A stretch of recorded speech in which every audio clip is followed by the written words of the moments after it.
Hey, FlimsyLunchTray here, and welcome to World of Warships. Welcome to a new year, as last time I did a video was last year. And it's been quite some time since I've just been able to sit down and record some World of Warships content. I think a good portion of you who subscribe and follow me know that I've been in the US I was in the US for 4 weeks, and I had some video footage prepared and scheduled while I was away. And I just got back to Norway Wednesday. And this video is going up even later this morning because well, it's not even morning now, it's afternoon because of the jet lag. I slept through all of my alarms and Mrs. Flimsy waking me up. So this video is now just going up. So apologies that it wasn't up sooner. My goal is to get it up morning time, European time. So I hope this finds you all well. Today we did a poll on the YouTube community tab channel. And I asked you which of, I think, 5 tier 10 ships did you want to see me feature this Friday, Saturday. And it was really neck and neck with the Salem and the Ragnar, but the Ragnar won out. So I'm going to feature the Ragnar today and tomorrow with the upgrade commander build video. And then next week, I'll go ahead and feature Salem, and then I'll do the poll again. Just to get these tier 10 ships done, as I was trying to do a lot of grinding. I think I picked up like 7 tier 10 ships over November, December. So yeah, time to feature them. So what we're going to do first here with Ragnar, before I show you any more battle footage, is I just want to go into port just for like a minute and just talk about a few things, because that dictates some things I'm going to be highlighting in today's video. All right, so here we are in port. In Santa City, as they've changed my Poor Fjords map to this, although it's festive. But before we continue on with the video footage, what I wanted to highlight specifically was the armor layout of the Ragnar, which is kind of one of her more trollish features, or sort of a trump card, per se, if you will, when dealing with enemy destroyers. So normally you'd have maybe this 19mm completely covering a destroyer, but Ragnar, it's different. You have some 19mm, especially this big 19mm nose, a little bit up here on the side plating and beneath the waterline. And then you have some back here, but the main armor is this 25mm side plate, and you actually get a little bit here on the fore and aft end, the aft end plating here, which kind of means kiting works well, because I have to hit this part and not hit this part. And then even your deck up here is 25mm, so even if you have shells coming and hitting this part of the deck from an enemy destroyer, it's not going to pin. Most all of the tier 10 destroyers in the game, and even tier 9s, are going to, like Daring's 19mm HE penetration. I think the Delny and Halvarosk do 22mm. Some other destroyers do 21mm HE penetration. So when you get in gunfights, most destroyer players are just going to be firing HE at you. And you can use this side plating to really troll enemy destroyers with, if they're not conscious, because they have to try to focus in leading you even more, let's say, and trying to hit this big nose, trying to hit this upper part of your superstructure armor, or maybe a little bit up here, or this rear aft end plating. Otherwise, they're not going to be punching through unless they switch over to something like armor piercing, right? And you're not angled. So if they switch to armor piercing, you want to be angled right. If you want IFHE on Harugumo, the HE penetration I think is like 37mm, so you'll still be able to punch right through this with Harugumo. So they don't have to really concern yourself too much with that. So, but yeah, so this armor scheme is really strong when you're getting into gunfights with enemy destroyers. And the fact that you can even bounce some larger caliber shells if you're angled correctly. I'm not showing full broadside. I've had a lot of bounces and a lot of non-penetrations from enemy destroyers, or destroyers using AP, or even some light cruisers and heavy cruisers if you angle just right, just bouncing off. The other thing I just want to make note of real quick is this 30,000 hit point pool.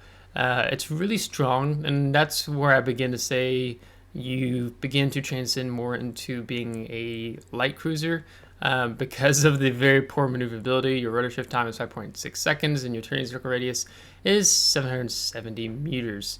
So she does not turn well. If you're going to be juking shots, it's going to be using her speed. So let's go back into highlighting some video clips of the ship. Okay, so here we are. This is actually a randoms match, but it didn't turn out that way, that it's just 6 versus 6. So in this clip, there are a few things I want to highlight, and then we'll move on to the next clip. So basically, there's only one destroyer on the enemy team, and I'm trying to find that enemy destroyer. Originally, I thought maybe he's over at the Kremlin, but we're spotted, and there's nothing else in sight of us, so the Yu Yang is indeed over here. And as I've communicated to my team, if we kill the Yu Yang, that will help us out a lot. And in fact, there he is, as he's just taking some shots at us. So here you can see a little bit of that side plating in action. After he goes dark, he has some shots still coming in. Some of them you see that they were going to do a little damage like that one. But then some of these other shells that come in, like only one those shells or two of those shells did damage. And here, only one of them did. Where we should have actually taken more damage, but that 25mm plating is saving us from the Yu Yangs, I think like 19-20mm HE penetration. So I want to go after him, but this Iowa is being aggressive into that after he's taking, the Yu Yang is taking out our Iowa. So here I'm going to move up, we have HE, and then we're going to switch to armor piercing, because the AP penetration capacity on these guns are really good. So you're going to see some numbers like 1700, there's a 2000, there's even going to be close to 3000 at times. Was it 2970? So we can get in a good amount of damage here pretty quickly. So this Jean Bar is backing off our friendly Jean Bar. Our CV's flying in with his planes, which is good. So we're going to be able to make quick work of the Iowa here with our teamwork there. So now the Yu Yang has smoked up. This is like probably the perfect tier 10 destroyer you could face in a Ragnar. Because of the Ragnar not being able to pin you in a lot of places. He has deep water torpedoes. Torpedoes are your biggest concern, one of your biggest concerns in Ragnar. But because of our radar, and you can see we have a 30% engine boost, much more than the normal standard. But it's a very short duration, it's like only a minute. So I get to run up here trying to support our Jean Bar as quickly as possible and start punishing this Yu Yang. And I use the engine boost because I want to get over here and just try to help kill him sooner before torpedoes from the Yu Yang fired at our Jean Bar. But he does good. I think he dodged all but maybe one of them. And so we were able to take him out. And then we're going to move up, and I'm not going to show you the clip, but we did kill the Eagle. The Jean Bar finished him off, and we have a bit of plane damage. But now, this is one of the things that you have to understand with the Ragnar, that she's not your typical tier 10 destroyer standard where, let's say you're trying to pick and choose those engagements. Maybe you're being more picky, or you're playing a bit more passive. In Ragnar, when the situations and circumstances are right, kind of like this, we want to be aggressive. Yes, it is a Des Moines pushing in on us, but we don't want our Jean Bar to take all the heat. We want to be able to punish this Des Moines as we've been setting fires across the ship, as he's burning rather nicely here. And we're kind of sailing this, kiting away a little bit. We could kite away even at a steeper angle, but the Des Moines is simply just not focusing us.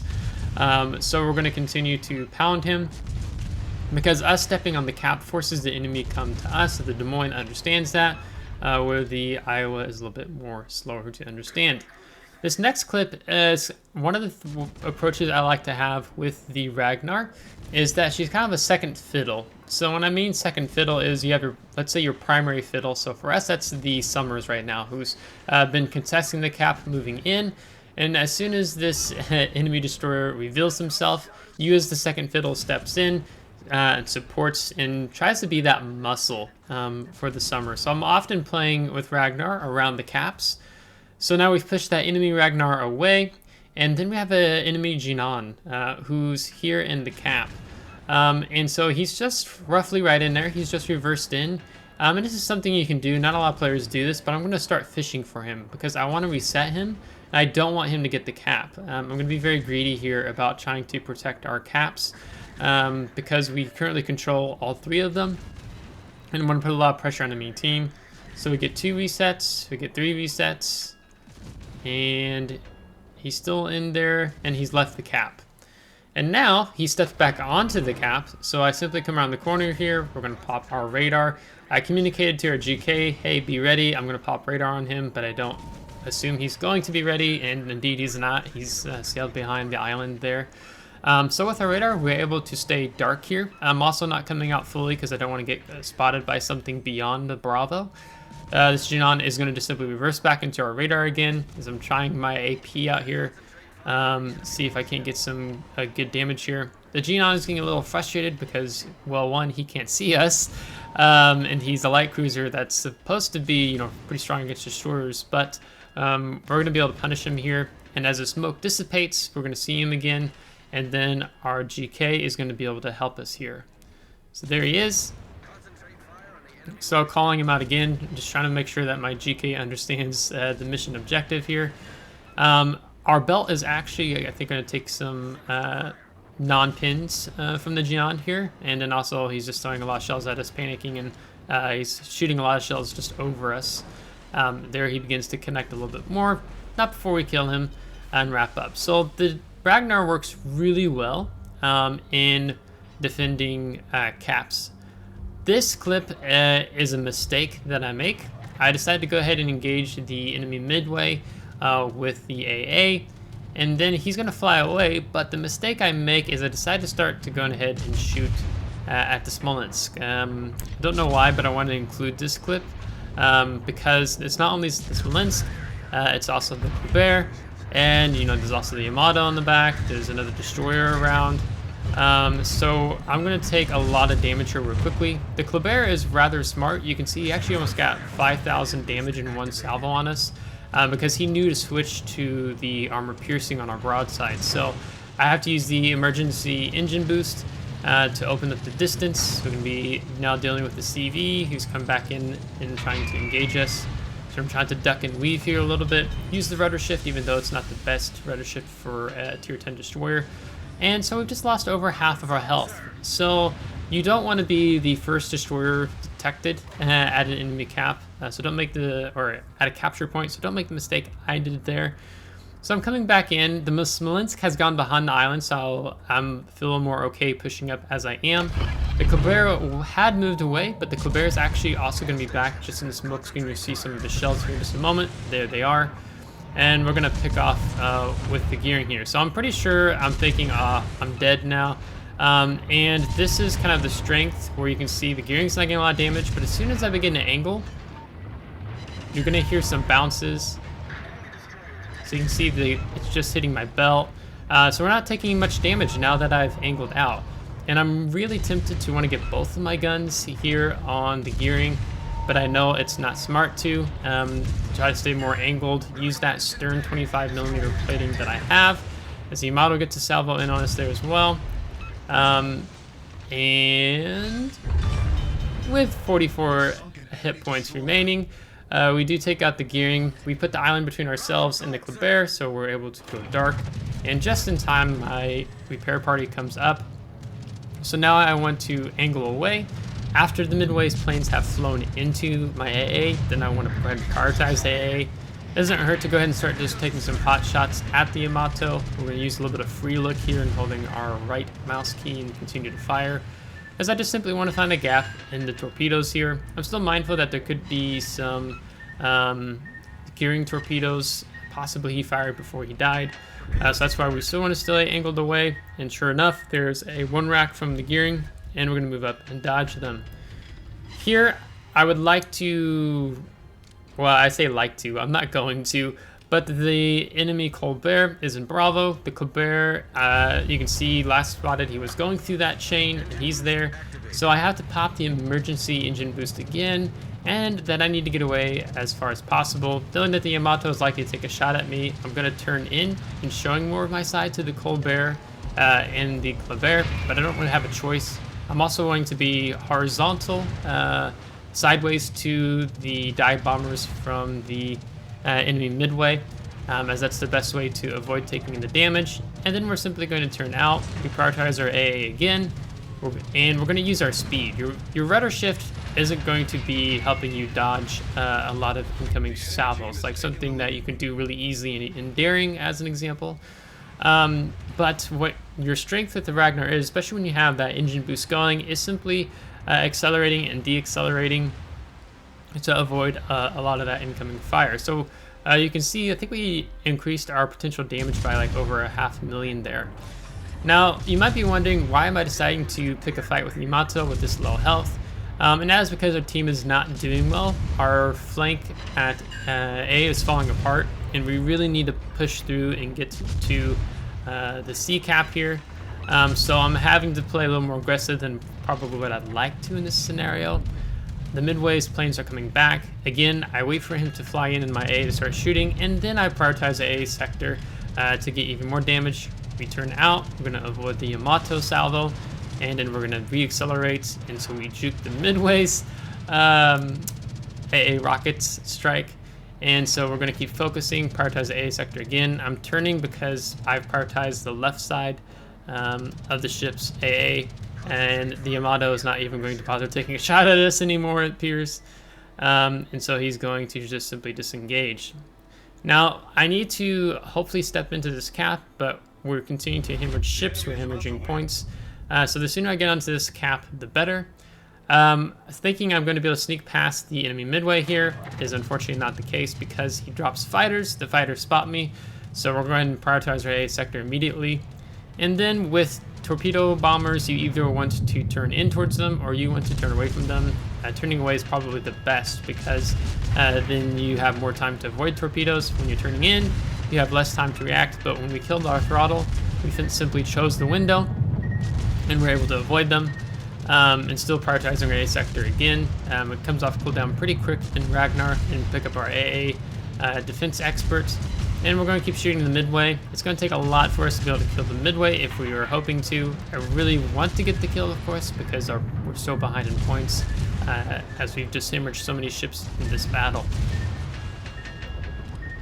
So we let that strike pass us by, and with the midway so close, you know, he's going to be able to send planes again rather quickly. And then we lost our Hindenburg, and so I need to get into the cap immediately. I'm hoping maybe our team can kill just one ship, enough for me to flip C in time. And with the battle coming to an end, there's no need for me to fear of using my consumables. I need to just go ahead and use them. You do need superintendents, otherwise you're only going to have 2 repair parties, 2 radars, 2 emergency engine boost.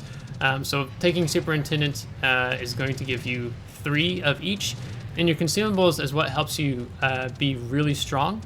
I waited till the midway rocket planes flew over after I'd shut my AA off, and it was too late for him to get a strike lined up, and then after he flies over me, I prioritized the left side of my AA sector.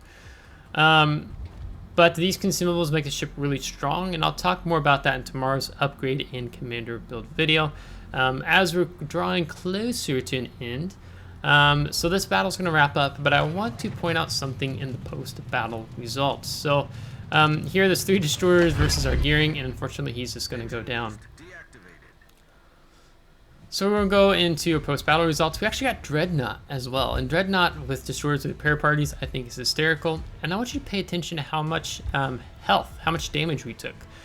We took 41,459 with almost 2 million potential damage and more than a 30,000 health destroyer. So the repair parties are just so strong with the Ragnar. So I really recommend being able to pick up the superintendent skill just to increase your survivability and your stamina. And then this is going to be our last clip, and I'm going to skip over different parts of it because you can see we're just over 8 minutes on the clock. I'm at 57,000 damage, I think I was before I engaged this GK, as they don't have much enemy ships left in the spawn. And this is kind of the other way you can play Ragnar. You can play Ragnar in defending, capturing the capture zones.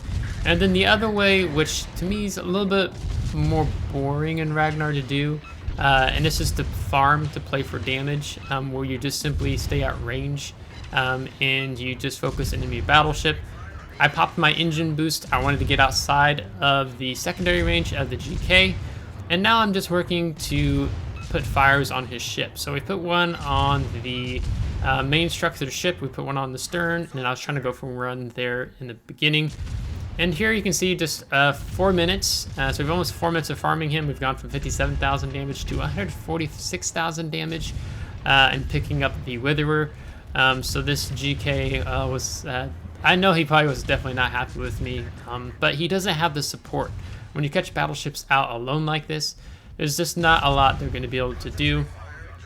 Where his strength comes more if he's able to get me within his secondary range. As here, the battle is about to end. We've taken all the capture points. The midway's alone on the 1 line, with the GK up here on the A line.